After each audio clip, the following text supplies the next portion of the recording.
So the basic sort of wear that clergy and other staff around the cathedral have, no matter what they're doing really, is called a cassock, which is our basic gown. It's worn day to day.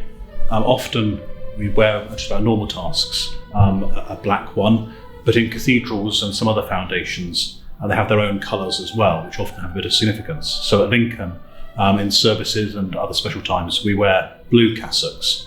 Some of the symbolism can relate to the patron saint of the cathedral or place you're at. So here, as with many places dedicated to Mary, our cassocks are often a blue colour.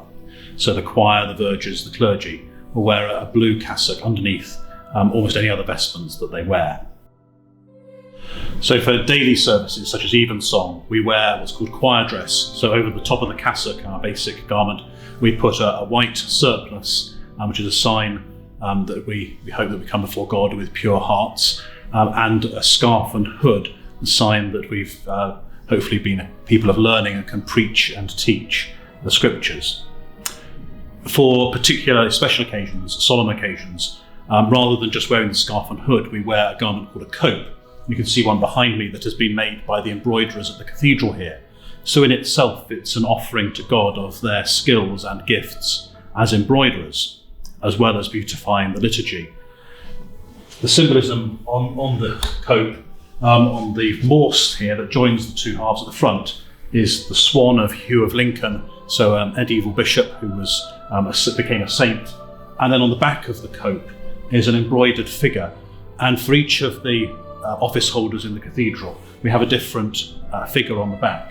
So as the precentor, I'm responsible for the worship, music and liturgy of the cathedral.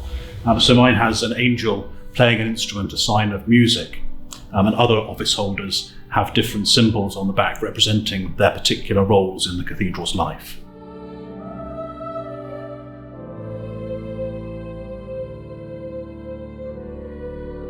The central act of Christian worship is the Eucharist, when we gather to share bread and wine to remember the sacrifice of Christ and to make it present amongst us. For that, rather than wearing choir dress, we wear slightly different vestments. So on top of the day-to-day cassock, I'm now wearing an alb, which is a long white garment. The word alb comes from the Latin for white. It symbolises, in this particular context, the way that in Christian faith we believe that we are washed clean, so made white through the blood of Christ. There are some passages from the book of Revelation that talk about that. On top of the long white alb, there's then what's called a chasuble. I'm wearing a white and gold one now, but there are different ones for each season of the church's year. White and gold ones are used for the festival seasons, so Easter and Christmas and certain saints' days. Red ones are used for seasons of the Spirit, so Pentecost, we remember the gift of the Holy Spirit, where the red represents the flame that is the gift of the Spirit. They're also used for saints' days, particularly where there's been a saint who is a martyr, where they represent the blood of the saints, so those people who have shared in the sacrifice of Christ in that particular way. Purple chasubles are worn in the penitential seasons of Lent and Advent, which are preparations for the great festivals, so that the dark and the purple is a contrast to the bright white and gold of the festival season.